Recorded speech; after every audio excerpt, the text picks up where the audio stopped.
All of you, তোমাদের সকলকে ইতিহাস পাঠশালা ইউটিউব চ্যানেলে স্বাগত। আমি মীনাক্ষী। আজকের ক্লাসে আমরা ডাব্লিউপিপি এবং কেপি তোমাদের যে নতুন সিরিজটি শুরু করেছিলাম, এটার আজকে দ্বিতীয় ক্লাস। আজকের ক্লাসে আমরা সিন্ধু সভ্যতা বা হরপ্পা সভ্যতার সম্পর্কে জানব। প্রথম প্রশ্ন হচ্ছে যে সিন্ধু সভ্যতার নিম্নলিখিত কোন প্রত্নক্ষেত্রটি অগ্নিদাহের ফলে ধ্বংসপ্রাপ্ত হয়? এটি হবে কর্দিজি। তো কর্দিজি এই যে জায়গাটা আছে, এটা পাকিস্তানের সিন্ধু প্রদেশে রয়েছে এবং এটা এই প্রত্নস্থানটি আবিষ্কার করেছিলেন ফজল আহমদ খান। তিনি এই প্রত্নস্থানটি আবিষ্কার করেছিলেন। তাহলে এটার অ্যান্সার হবে কর্দিজি। বাকি অপশনগুলো যদি একটু দেখি, তাহলে একটা হচ্ছে বানওয়ালি, এটা হরিয়ানাতে অবস্থিত এটা। আর যেটা হচ্ছে চানহুদারো, এটাও সিন্ধু প্রদেশে রয়েছে। আর যেটা হচ্ছে হরপ্পা, এটা তো জানি যে এটা প্রথম সিন্ধু সভ্যতার প্রথম কেন্দ্র হরপ্পাটা আবিষ্কার হয়েছিল। প্রথম দেখা গেছিল যে 1921 খ্রিস্টাব্দে দয়ারাম সাহানি প্রথম এই সিন্ধু সভ্যতার এই প্রত্নস্থানটি আবিষ্কার করেছিল, যার জন্য এই সভ্যতা হরপ্পা সভ্যতা নামেও পরিচিত।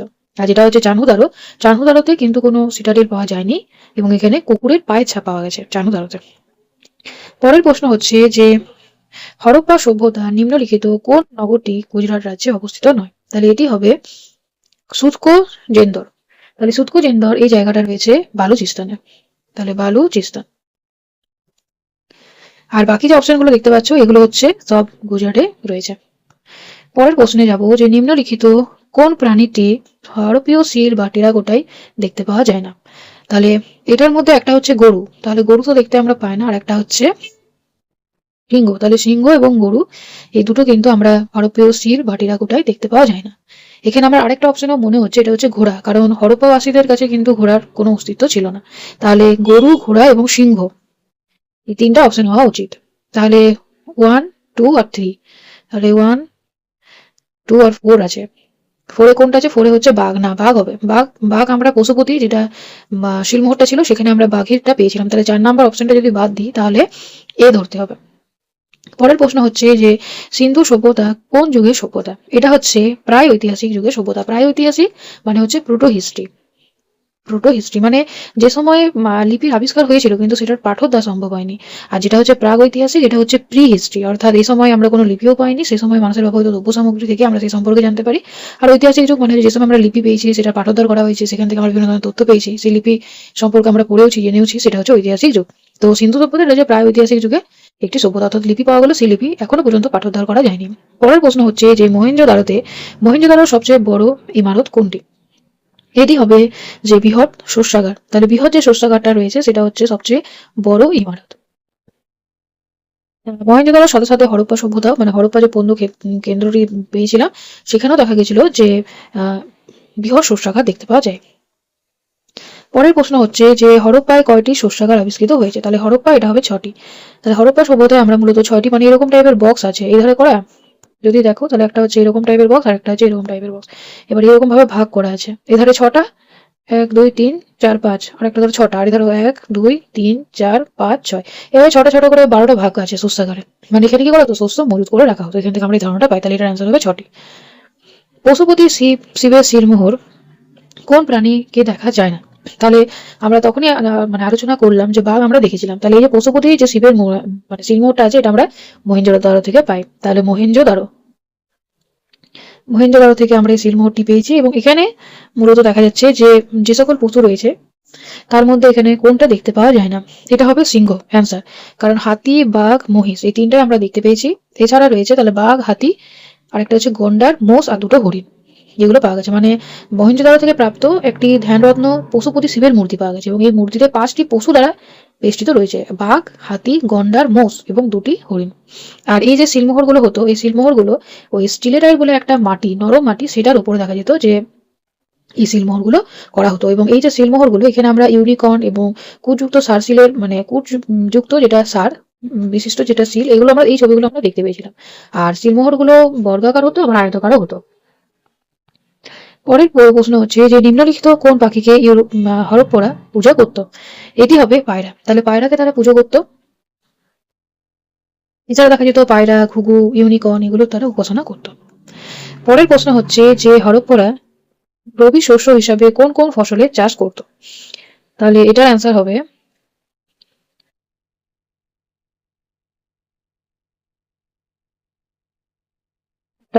এ মানে হচ্ছে গম, আর একটা হচ্ছে পোর, তাহলে সরষা। তাহলে সরষা আর একটা হচ্ছে গম, এই দুটো আমার দেখা যাচ্ছে যে রবি শস্য হিসাবে চাষ করতো।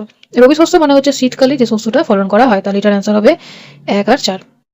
এটার অ্যান্সার হবে সি, 1 আর 4। পরের প্রশ্ন দেখবো, যেখানে আছে ম্যাচিং। এখানে দেওয়া আছে যে এক একটা পূর্ণ স্থান, আর সেটা কোন কোন নদীর তীরে রয়েছে সেটা আমাদেরকে দেখতে হবে। প্রথমে হচ্ছে লোথাল, তাহলে লোথাল এটা গুজরাটে রয়েছে, এটা ভোগাবার নদীর তীরে। তারপর রয়েছে রোপার, রোপার এটা আমরা শত্রুদ্র নদীর তীরে দেখতে পাই। তারপর আছে এটা চানহুদার, এখানে স্পেলিংটা একটু ভুল আছে, তাহলে চানহুদারও এটা হবে সিন্ধু, সিন্ধু প্রদেশ আমরা দেখেছি। আর একটা যে বানওয়ালি, এটা হবে সরস্বতী নদীর তীরে। অর্থাৎ এক একটা পূর্ণস্থান, আর সেগুলো কোন কোন নদীর তীরে ছিল। পরের প্রশ্ন হচ্ছে যে কোন প্রত্নতত্ত্ববিদ সিন্ধু সভ্যতার নামকরণ হরপ্পা সভ্যতা রাখেন। এটি হবে জন মার্শাল। তাহলে জন মার্শাল দেখা গেছিল যে তিনি এটা করেছিলেন, মানে যখন হরপ্পা সভ্যতা যখন আবিষ্কার করছে দয়ারাম সাহিনী, সেই সময় দেখা গেছিল যে আর্কিওলজিক্যাল সার্ভে অফ ইন্ডিয়ার মানে অধিকর্তা ছিলেন জন মার্শাল, এবং তিনি এই সভ্যতাটার নাম হরপ্পা সভ্যতা দিয়েছিলেন, জন মার্শাল। পরের প্রশ্ন হচ্ছে যে মহেঞ্জোদারো শব্দের অর্থ কি। তাহলে মহেঞ্জোদারো শব্দের অর্থ হচ্ছে মৃতের স্তূপ। তো এখানে আছে যে সিন্ধু সভ্যতার কোন প্রত্নক্ষেত্রে মানে মৃত স্তূপ বলা হয়, এটা হবে লোথাল। তাহলে লোথাল যে শব্দটা দেখতে পাচ্ছ, এটা হচ্ছে একটা গুজরাটি ভাষা। তো লোথাল এটার মানে হচ্ছে কিন্তু মৃতের স্তূপ। পরের প্রশ্ন আমরা দেখব যে লোথাল লোথাল এবং চানুদারোতে সিন্ধুবাসীদের সবচেয়ে গুরুত্বপূর্ণ শিল্প কোনটি ছিল। এটি হবে পাথরের জিনিসপত্র নির্মাণ। এবার আছে যে সিন্ধু সভ্যতার বিশেষত্ব কি। তাহলে সিন্ধু সভ্যতায় আমরা নগর পরিকল্পনা দেখেছিলাম, মানে নগরটাকে কিভাবে পূর্ব পশ্চিম এবং পূর্ব দিকে ভাগ করা হতো। পশ্চিম দিকটা হতো আয়তনে ছোট, পূর্ব দিকের তুলনায় উঁচু থাকতো। পূর্ব দিকটা ছিল মানে একটু বড় আকারে ছিল। পূর্ব দিকটা যেমন সাধারণ মানুষ থাকতো, পশ্চিম দিকটায় কিন্তু যারা মানে ক্ষমতাশালী ব্যক্তি তারা থাকতো। তারপর উন্নত পয়পনারে দেখেছি মানে ড্রেনেজ সিস্টেম, কিভাবে নোংরা জলটা দেখা যেত যে মানে বাইরে বেরিয়ে আসতো। তারপরে যে পৌরসভা, যেহেতু ধরো পৌরশাসন মানে হচ্ছে যেহেতু আরবার সিভিলাইজেশন বলা হয়। তো এই তিনটা আমরা দেখেছিলাম, তাহলে এটা হবে উপরোক্ত সবকটি। তিনটির জন্যই তো সিন্ধু সভ্যতাকে নগর কেন্দ্রিক সভ্যতা বলা হয়। আবার সিন্ধু সভ্যতা ঠিক আগে আমরা মেহেরগড় সভ্যতা, যেটা আমরা গ্রাম কেন্দ্রিক সভ্যতা বলি। পরের প্রশ্ন আছে যে সিন্ধুবাসীরা কার পুজো অর্চনা করতো না। তাহলে সিন্ধুবাসীরা একটা হচ্ছে প্রাকৃতিক শক্তি, মাতৃদেবী, লিঙ্গ ও যোনি পূজা, আর একটা হচ্ছে বৃক্ষ পূজা। এটা হবে প্রকৃতি শক্তি। আর বাকি যে অপশন গুলো দেখতে পাচ্ছ সেগুলো দেখা যেত সিন্ধু সভ্যতার মানুষেরা পুজো করতো। যেমন তারা যেমন ধরো বৃক্ষ, তারপরে জল, সাপ, আগুন, বিভিন্ন জীবজন্তু, লিঙ্গ, যোনি, এগুলো তারা কিন্তু পুজো করতো। এছাড়া গাছের মধ্যে যেমন অশ্বত্থ গাছ পুজো করতো। তারপরে যেটা কুচ বিশিষ্ট যেটা সার, তার পুজো করতো। পাখির মধ্যে যেমন ঘুঘু, পায়রা, ইউনিকর্ন, এগুলোর উপাসনা করতো। পরের প্রশ্ন হচ্ছে যে স্বাধীনতার উত্তর ভারতে সিন্ধু সভ্যতার সবচেয়ে বেশি প্রত্নকেন্দ্র আবিষ্কৃত হয়েছে কোন রাজ্যে। এটি হবে গুজরাটে। গুজরাটে যেমন ধরো গুজরাটে আমরা লোথাল, রংপুর, ধোলাভিরা, সুতকো, টোডা, তো এই যে ধরো পূর্ণ স্থানগুলি এগুলো গুজরাটে রয়েছে। তারপর রাজস্থানের মধ্যে যেমন কালীবঙ্গান, পাঞ্জাবে যেমন আমরা দেখেছি রোপার, হরিয়ানাতে রয়েছে যেমন রাখিগড়ি। রাখিগড়ি যেমন সিন্ধু সভ্যতার মানে ভারতের মধ্যে সিন্ধু সভ্যতার সব থেকে বৃহত্তম পূর্ণ স্থান এখনো পর্যন্ত। আর পশ্চিম যদি বলা হয় উত্তরপ্রদেশ, এখানটা এটা সম্পর্কে তোমাদের জানা যে থাকে যে উত্তরপ্রদেশে কোনো পূর্ণ স্থান ছিল কিনা, তাহলে সেটা তোমরা আমাকে কমেন্টে জানাবে। পরের প্রশ্ন আমরা দেখবো যে নিম্নলিখিত, আচ্ছা এখানে আরেকটা প্রশ্ন বলে দিই যে মানে সিন্ধু সভ্যতা যেটা প্রত্ন কেন্দ্র সেটা কিন্তু 1500টারও বেশি পাওয়া গেছে, যার মধ্যে 925টা প্রায় 925টা ভারতে প্রত্নস্থান পাওয়া গেছে, আর 475টি পাকিস্তানে পাওয়া গেছে, আফগানিস্তানেও রয়েছে এছাড়া। তাহলে এতগুলো প্রত্নস্থান পাওয়া গেছে, এবার যত দিন যাবে তখন আরো আমরা অনেক কিছু নতুন নতুন ইতিহাস জানতে পারবো এই সভ্যতা সম্পর্কে। এবার আছে যে নিম্নলিখিত কোন শস্যটির অস্তিত্ব হরপ্পাবাসী সভ্যতায় খুঁজে পাওয়া যায়নি। তাহলে এটার অ্যান্সার হবে আখ। তাহলে আখ যেটা রয়েছে সেটা হরপ্পা সভ্যতায় খুঁজে পাওয়া যায়নি। এছাড়া যেমন ধরো সরষা, জব, বার্লি, এগুলোর কিন্তু এই শস্যগুলো পাওয়া গেছে। কৌটিল্যে যদি অর্থশাস্ত্র দেখো তো সেখানে দেখবে এই যে আখ, এই শস্যটা কিন্তু মানে সেরকম নাম করা হয়নি এই শস্যটা নিয়ে। এরপরে আছে যে ত্রাম্রবন সভ্যতা ত্রাম্রবন সভ্যতা কোন সভ্যতায় সবচেয়ে বেশি অঞ্চল জুড়ে বিস্তার লাভ করেছিল। এটি হবে সিন্ধু সভ্যতা। তাহলে সিন্ধু সভ্যতা আমরা জানি যে তামা এবং ব্রোঞ্জ এই দুটো ধাতুর ব্যবহার দেখা গেছিল, যার জন্য একে তাম্রবন যুগের সভ্যতা বলা হয়। আর মেসোপটেমিয়া সভ্যতার দক্ষিণাংশ ছিল সুমেরীয় সভ্যতা, আর মিশরীয় সভ্যতা, যেখানে আমরা মিশরকে নীল নদের দান বলা হয়। পরের প্রশ্ন হচ্ছে যে রেডিও কার্বন নির্ধারণ পদ্ধতি ভারতে সর্বপ্রথম কোথায় ব্যবহার করা হয়েছিল। এটা হয়েছিল tata institute of fundamental research, Mumbai. এবার রয়েছে যে মানে কোনটার পর কোনটা মানে কালানুক্রমে সাজাতে বলেছে। যেমন ধরো উইলিয়াম জোন্স, তিনি ছিলেন একজন ইংরেজ ভাষাতাত্ত্বিক। তার সময়কাল হচ্ছে 1746 থেকে 1794 পর্যন্ত। তারপরে যেমন ধরো রয়েছে যে জেমস ফার্গুসন, তিনি ছিলেন একজন ইতিহাসবিদ। তাহলে তিনি ছিলেন ইতিহাসবিদ, তার যদি সময়কাল দেখা যায় তাহলে হবে 1808 থেকে 1886 সাল পর্যন্ত। তারপরে রয়েছে ধরো আলেকজান্ডার ক্যানিংহাম। তাহলে আলেকজান্ডার ক্যানিংহাম হবে 1814 1814 থেকে 93 সাল পর্যন্ত। আর জেমস বার্জেস ছিলেন একজন প্রত্নতত্ত্ববিদ, যার সময়কাল হচ্ছে 1832। তাহলে 1832 থেকে এই সময়কাল হচ্ছে 1916 পর্যন্ত। 1916 পর্যন্ত। তাহলে উইলিয়াম জোন্স হবে প্রথম। আর তারপরে হচ্ছে জেমস ফার্গুসন হবে দ্বিতীয়। তারপর রয়েছে আলেকজান্ডার ক্যানিংহাম হবে তৃতীয়। আর যেটা হচ্ছে জেমস বার্জেস, তিনি হবে চতুর্থ। মানে কার পর কার এটা একটা ক্রমযুগ যেটা রয়েছে। এবার আছে যে সরস্বতী নদী পাকিস্তানে কি নামে পরিচিত। তাহলে এটা খুবই একটা ইম্পর্টেন্ট কোশ্চেন, এখানে অপশনও দেওয়া আছে। তো এটা একটা হচ্ছে নাড়া, এটা বলা হয়, মানে পাকিস্তানে সরস্বতী নদীকে নাড়াও বলা হয়, রোহিণীও বলা হয়, তারপরে হাকরা বলে, আর একটা হচ্ছে বহিদা, এই তিনটাই বলা হয়। তাহলে এখানে সব অ্যান্সার গুলো হবে, তাহলে এটা হবে মানে অ্যান্সার হবে ডি। পরের প্রশ্নে আমরা যাব যে হরপ্পা সভ্যতার ওজনের অনুপাত কি ছিল। তাহলে এটা হবে 1:4:1 মানে 1:2:4:6, এইভাবে ভাগ হয়েছিল ওজনের অনুপাতগুলো। এখানে আমরা বাটখারা দেখেছিলাম, আর ওজনে দেখবে আমরা বিভিন্ন দেশের সাথে দেখা গেছিল ব্যবসা, এটা আমরা দেখতে পেয়েছিলাম। পরের প্রশ্ন হচ্ছে যে হরপ্পা সভ্যতার যেটা পতনের তত্ত্ব, আর একটা হচ্ছে সমর্থক। মানে হরপ্পা সভ্যতা ধরো একটা নগরকেন্দ্রিক সভ্যতা, কিভাবে হঠাৎ করে 1750 খ্রিস্টাব্দের পর এই সভ্যতাটা ধ্বংসের পথে চলে যায়। এবার এটা নিয়ে বিভিন্ন ধরনের ঐতিহাসিক বিভিন্ন ধরনের মত দিয়েছে, তাহলে সেটা এখন আমরা দেখব। যেমন রয়েছে যে আর্য আক্রমণ।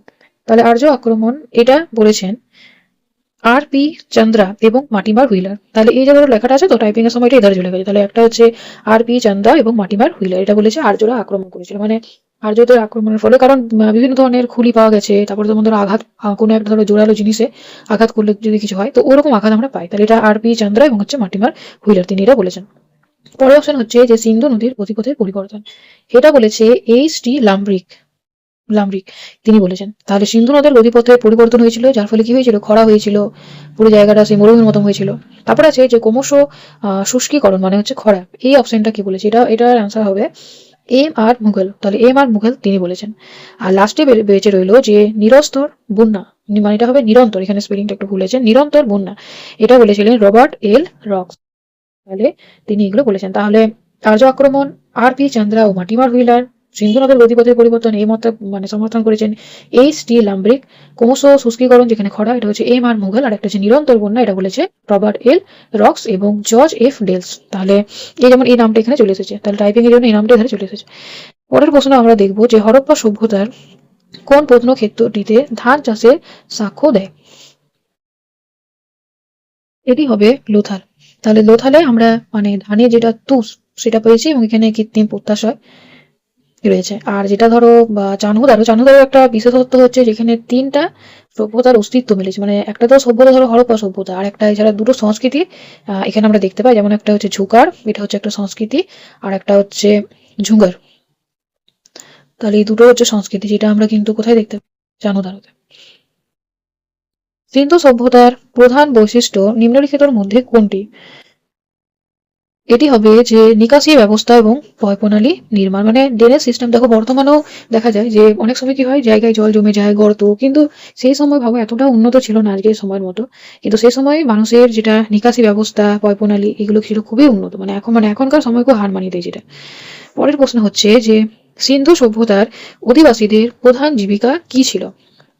তাহলে এখানে এটার অ্যান্সার হবে, একটা হবে বাণিজ্য তো ছিল, আর একটা হবে কৃষিকাজ। তাহলে এখানে দুটো অপশন হবে, কারণ আমরা দেখেছিলাম বিভিন্ন ধরনের ফসলের ফলন দেখতে পেয়েছিলাম। তাহলে একটা তো কৃষিকাজ ছিল, আর একটা হচ্ছে বাণিজ্য। যেমন ধরো মেসোপটেমিয়া, ইরাক, এছাড়া স্থলপথ জলপথ দু জায়গায় দেখা যায় ব্যবসা বাণিজ্য হতো। তাহলে বাণিজ্য আর কৃষিকাজ দুটো হবে অ্যান্সার। এবার আছে যে মহেঞ্জোদারো কথার অর্থ কি। তাহলে মহেঞ্জোদারো এটা হচ্ছে মৃতের স্তূপ। আর এই যে মহেঞ্জোদারো যে শব্দটা দেখছো, এটা কিন্তু সিন্ধি ভাষায় এটাকে বলা হয় কি, মৃতের স্তূপ, সিন্ধি। আর লোথালকেও বলা হয় মৃতের স্তূপ, সেটা হচ্ছে গুজরাটি ভাষা। এবার আছে যে সিন্ধু সভ্যতাকে ঐতিহাসিকরা কোন যুগের সঙ্গে সম্পর্কিত করেছে। তাহলে নবপ্রস্তর যুগ তো নয়, তারপর হচ্ছে মধ্যপ্রস্তর নয়, প্রাচীন প্রস্তর নয়, তাহলে এটা হবে উপরের মধ্যে কোনোটি নয়, কারণ এটা ছিল ত্রাম্য বনযুগীয় সভ্যতা। পরের প্রশ্ন হচ্ছে যে নিচের কোন ধাতুর ব্যবহার সিন্ধু সভ্যতার অধিবাসীদের কাছে অজানা ছিল? তাহলে এটা কি হবে? এটা হবে লোহা, কারণ লোহার উৎপত্তি আমরা কখন দেখেছিলাম? বৈদিক সভ্যতায় 1000 বিসিতে। তাহলে ঋগ্বৈদিক যুগের শেষের দিকে আমরা কিন্তু লোহার অস্তিত্ব পেয়েছিলাম। আর এর আগে যদি বলো, তাহলে দক্ষিণ ভারতে যেগুলো মেগালিথিক যেগুলো ছিল, মানে যেখানে বিশাল বিশাল পাথর থাকতো, মানে মানুষের মৃতদেহ থাকতো, সেখানে উপকরণ থাকতো, সেখানে কিন্তু লোহার উপকরণ আমরা পেয়েছি। তাহলে মেগালিথিক, তো এটা হবে লোহা। লোহা কিন্তু তাদের কাছে জানা ছিল না। সিন্ধু সভ্যতার অধিবাসীদের ব্যবহারের জন্য একটি স্নানাগারের নির্মিত হয়েছিল। এটির নিদর্শন কোথায় পাই? এটা হচ্ছে মহেঞ্জোদারোতে। তাহলে মহেঞ্জোদারোতে আমরা দেখেছিলাম যে একটি স্নানাগার রয়েছে, যেটা লম্বায় ছিল 180 ফুট, আর যদি বলি চওড়া তাহলে হবে 108 ফুট। আর এখানে দেখা যেত যে স্নানাগারটা ছিল, এটার উত্তর আর একটা হচ্ছে দক্ষিণ, দুই হাত দিয়ে কিন্তু সিঁড়ি দিয়ে নিচে নামা যেত। আর এখানে ধরো যে জলটা আসতো, সেই জলটা বাইরের একটা জায়গা ছিল জলাশয়, সেখান থেকে জলটা আসতো, এবং একটা মানে ব্যবহার করার পর যে জলটা ধরো ছিল নোংরা জলটা, সেটা বেরাবার জন্য অন্য পথ থাকতো। এছাড়া এই স্নানাগারটার আশেপাশে ছোট ছোট মানে ঘর ছিল, যেখানে সম্ভবত পোশাক আশাক ছাড়া হতো, পাল্টানো হতো। তো এটা আমরা মহেঞ্জোদারোতে পেয়েছি, যেটাকে গ্রেট বাথও বলা হয়। এবার আছে যে সিন্ধু সভ্যতায় নিচের কোন জন্তুর উল্লেখ পাওয়া যায়নি? তাহলে উটের অস্তিত্ব পেয়েছিলাম, হাতিরও দেখেছিলাম। এখানে কিন্তু আমরা কোথাও ঘোড়ার, মানে ঘোড়া আর গরু এই দুটোর কিন্তু আমরা পাইনি, কারণ কোথাও আমরা সিলমোহরে গরু তো জানতে পারিনি। তাও যদি অপশনটা তাও যদি ধরে নেওয়া হয়, তাহলে ঘোড়ার কিন্তু কোনো উল্লেখ পাওয়া যায়নি। তাও যেটা ধরে রয়েছে যে একটা জায়গা হচ্ছে সুরকোটেড্ডা, তাহলে এটা হচ্ছে সুরকোটেড্ডা। এই যে জায়গাটা আছে, এখানে একটা মানে হাড় পাওয়া গেছে। তো অনেকে মনে করেছে এটা হচ্ছে ঘোড়ার হাড়, কিন্তু যখন সেটা গবেষণা করে দেখা গেছে, তখন দেখছে যে না, এটা কিন্তু ঘোড়ার হাড় নয়, এটা কিন্তু অন্য কোনো প্রাণীর হাড়। তাহলে এটার অ্যান্সার কিন্তু এটাই হবে, ঘোড়া। এবার আছে যে হরপ্পার অধিবাসীদের আরাধ্য দেবতা বা দেবী কে ছিল? এটা আমরা জানি। এটা কোনটা হবে? একটা যে মহালক্ষ্মী, একটা হচ্ছে শিব, আর একটা হচ্ছে কালী। তাহলে আমরা কি দেখেছিলাম? পশুপতি শিবের নিয়ে দেখেছিলাম। তাহলে যেখানে পশুপতি শিব ছিল, তাহলে এটা হবে কি? শিব। পরের প্রশ্ন হচ্ছে যে সিন্ধু সভ্যতার নিদর্শন হিসাবে মহেঞ্জোদারোর প্রত্নতাত্ত্বিক আবিষ্কার কে করেছিলেন? তাহলে মহেঞ্জোদারো কে আবিষ্কার করেছিলেন? এটি হবে রাখাল দাস বন্দ্যোপাধ্যায়, এবং এটা কত সালে করেছিল? 1922 খ্রিস্টাব্দে। আর স্যার জন মার্শাল, তিনি তো করেছিলেন হরপ্পা সভ্যতা, এটা প্রথম দেখা গেছিল। তাহলে হরপ্পা সভ্যতা তিনি কে করেছিল? John Marshall. Sorry, John Marshall না, জন মার্শালের তত্ত্বাবধানে করেছিল স্যার দয়ারাম সাহানি। তাহলে স্যার দয়ারাম সাহানি তিনি হরপ্পা সভ্যতার আবিষ্কার করেছিলেন স্যার জন মার্শালের তত্ত্বাবধানে, আর স্যার জন মার্শাল এই হরপ্পা নামটা দিয়েছিল। এবার আছে যে হরপ্পা সভ্যতায় বৈদেশিক বাণিজ্যের নিদর্শন হিসাবে কোথায় ডকের মানে অস্তিত্ব রয়েছে? ডক মানে হচ্ছে ডকইয়ার্ড, তাহলে এটা হচ্ছে DOCKYARD। তাহলে ডকইয়ার্ড মানে হচ্ছে প্রত্যাশয়, যেখানে ধরো জাহাজ আসে, জাহাজের মেরামত হয়, ওই রকম। তাহলে এটা ছিল কৃত্রিম প্রত্যাশয়। এবং গুজরাটি ভাষায় যেটা হচ্ছে, তাহলে এটা আমরা কোথায় দেখেছিলাম? লোথালে দেখেছিলাম। তো গুজরাটি ভাষায় দেখা যাচ্ছে যে লোথ আর একটা হচ্ছে থল, এই দুটো হচ্ছে গুজরাটি ভাষা, যেটার মানে হচ্ছে মিতের স্থান। আর এই যে লোথাল যে জায়গাটা রয়েছে, এটা গুজরাটে যেটা ভোগাবার নদী, সেখানে কিন্তু লোথাল বন্দরটি ছিল। পরের প্রশ্ন দেখবো যে সিন্ধু সভ্যতার যুগে বাড়িগুলি কি দিয়ে দ্বারা নির্মিত ছিল? তাহলে ইট। এখানে আমরা পোড়ামাটির ইট দেখতে পাই, শুকনো ইট দেখতে পাই, যেমন ধরো লোথাল, কালীবঙ্গানে বাঁশ দিয়ে নির্মাণের জন্য রোদে শুকনো ইটের ব্যবহার দেখা গেছিল। আর ইটের যেটা আয়তাকার মাপ, এটা ছিল 4:2:1। তাহলে 4:2:1, বাংলা ইংলিশ দুটোই আমার হয়ে যাচ্ছে। তাহলে একটা হচ্ছে 4:2:1, এটা ছিল এখানকার মানে আয়তাকার ইটের মাপ। এছাড়া আমরা এল আকৃতির ইটও আমরা দেখতে পেয়েছিলাম। আর যেটা ধরো জলা জায়গা যেগুলো ছিল, সেখানে কিন্তু পোড়া মাটির ইটটা ব্যবহার করা হতো। আর বাকি জায়গায় শুকনো ইটের ব্যবহার আমরা দেখেছি। সিন্ধু সভ্যতার অধিবাসীদের কাছে বাণিজ্যিক সম্পর্ক ছিল, তাহলে এটা হবে মেসোপটেমিয়া। তাহলে মেসোপটেমিয়াতে দেখা গেছে যে হরপ্পা সভ্যতার 23টা সিলমোহর আমরা পাওয়া গেছে মেসোপটেমিয়ায়। আর মেসোপটেমিয়ার সাথে যে ব্যবসা বাণিজ্যটা হতো, এটা মূলত জলপথেই হতো।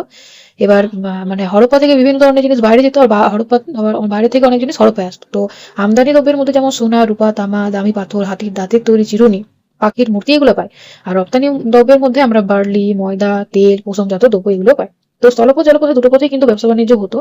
আর মহেঞ্জোদারো সিলমোহরে আমরা একটা নৌকার ছবি খোদাই করা রয়েছে, সিলমোহর। তো এখান থেকে আমরা পালতোলা যে নৌকার ব্যবহার হরপ্পাবাসীরা জানতো, সেটা আমরা জানতে পারি। পরের প্রশ্ন হচ্ছে যে হরপ্পা সভ্যতার অস্ত্র এবং নিত্য ব্যবহার্য যন্ত্রপাতি বেশিরভাগ কি দিয়ে তৈরি হতো? তাহলে এটি হবে, একটা হচ্ছে লোহা তো ছিল না, তাহলে তামা এবং ব্রোঞ্জ দিয়ে হতো। এটা তামা এবং ব্রোঞ্জের। পরের প্রশ্ন হচ্ছে যে নিচের অস্ত্রগুলির মধ্যে কোনটি সিন্ধু সভ্যতার আমলে ব্যবহৃত হতো না? দেখো, তরোয়াল কিন্তু আমরা সিন্ধু সভ্যতায় পাইনি। কুড়ুল, ছোড়া, বর্ষা এগুলোর আমরা অস্তিত্ব পেয়েছি। তাহলে সেখান থেকে আমরা কি মনে করতে পারি যে সে সময় মানুষ খুবই শান্তিপ্রিয় ছিল, তারা যুদ্ধ এসব করতো না। এটা আশা করি আমরা বুঝতে পারি। কিন্তু যদি আমরা তাদের লিপিটা যদি কোনো রকম করে জানা যায়, তাহলে এই সভ্যতা সম্পর্কে অনেক কিছু জানা যাবে। পরের প্রশ্ন হচ্ছে যে মানুষ প্রথম কোন ধাতুর ব্যবহার করে? এটা হচ্ছে তামা। মানে আগেকার সময়ে যখন আমরা প্রস্তর যুগ দেখি, তখন দেখা যেত যে মানুষ যেখানে ভালো পাথর পাওয়া যেত সেই জায়গাটায় থাকতে পর্যন্ত। যেমন ধরো নদীর তীরে, সেখানে বিভিন্ন রকম পাথর পাওয়া যেত। তো এই সময় দেখা গেলো একটা সবুজ রঙের ধরে দেখলো একটা পাথর। এবার সেটা যখন দেখা গেল যে আগুনে যখন পড়ে গেল সেটা, তখন দেখা যাচ্ছে যে সেটাকে আঘাত করলে সহজে সে সেটা শেপ নিয়ে নিচ্ছে। তখন দেখা গেল যে তখন বুঝলো যে এটা পাথর না, তাহলে এটা তখন থেকে এটার নাম হলো তামা। তাহলে তামার রং হচ্ছে কি সবুজ। আর মানুষের ব্যবহৃত প্রথম ধাতু হচ্ছে তামা। সিন্ধু সভ্যতা বিকাশ হয়েছিল প্রায়, এটি হবে 5000 বছর আগে। সিন্ধু সভ্যতার সমকালীন অধিকাংশ সিলমোহরের নিচের কোন জন্তুর ছবি মানে দেখা যেত? এখানে দেখো দেশ লিখে, এটা টাইপিং হয়ে গেছে, তাহলে জন্তু ছবি দেখা যেত। এটা হবে কুচলা সার। এটা পরের প্রশ্নে যাবো যে হরপ্পা সিলমোহর কি দিয়ে তৈরি হতো? তাহলে হরপ্পা যেটা সিলমোহর ছিল সেটা হবে টেরাকোটা। একটা তো ছিল স্টিলেটাইট আর একটা হচ্ছে টেরাকোটা, এই দুটো দিয়ে কিন্তু হরপ্পা যেটা সিলমোহর সেটা তৈরি হতো। এবার আছে যে ইন্ডিয়া নামক নামটি প্রথম ব্যবহার করেছিলেন, এটা হবে হেরোডোটাস। তাহলে হেরোডোটাস তিনি প্রথম ইন্ডিয়া শব্দটি ব্যবহার করেছিলেন। তিনি কিন্তু কখনো ভারতে আসেননি, কিন্তু সে সময় মানে বাকিদের কাছ থেকে জানতে পেরেছিল এবং তারপরে তিনি ভারতের নাম ইন্ডিয়া দিয়েছিলেন। পরের প্রশ্ন হচ্ছে যে মেহেরগড় সভ্যতার আবিষ্কারক হচ্ছে ফাসুয়া জারি। তিনি কি ছিলেন? তিনি ছিলেন, এটা মূলত 1974 খ্রিস্টাব্দে ফরাসি প্রত্নতাত্ত্বিক ছিল। তাহলে ফরাসি প্রত্নতাত্ত্বিক জাফেসোয়া জারি তিনি মেহেরগড় সভ্যতা আবিষ্কার করেন এবং এ ব্যাপারে তাকে সাহায্য করেছিল রিচার্ড মেডো। তাহলে এ ব্যাপারে তাকে সাহায্য কে করেছিল? তিনি হচ্ছেন রিচার্ড মিডো মেডো, তিনি তাকে সাহায্য করেছিলেন। পরের প্রশ্ন হচ্ছে যে কবে প্রথম মহেঞ্জোদারো আবিষ্কার হয়? তাহলে মহেঞ্জোদারো আবিষ্কার হয়েছিল 1922-এ, আর হরপ্পা সভ্যতাটা হবে 1921 খ্রিস্টাব্দে। আজকের তোমাদের শেষ প্রশ্ন হচ্ছে যে সিন্ধু সভ্যতার সময়কাল নিচে কোনটি নির্ধারিত হয়েছে? এটা হবে ত্রাম্য প্রস্তর যুগ, কারণ এই সময় তামা আর পাথর দুটোই আমরা দেখেছিলাম। তাহলে তোমরা জানাবে যে আজকের ক্লাসটা তোমাদের কেমন লাগলো আর কিভাবে পড়ালে তোমরা উপকৃত হবে। তোমরা যদি একটু কমেন্টের মাধ্যমে জানাও তাহলে আমার পক্ষে সুবিধা হবে, আমি সেই অনুযায়ী তোমাদের জন্য ভিডিও আনার চেষ্টা করবো। Thank you for watching. Please like, share, subscribe my channel.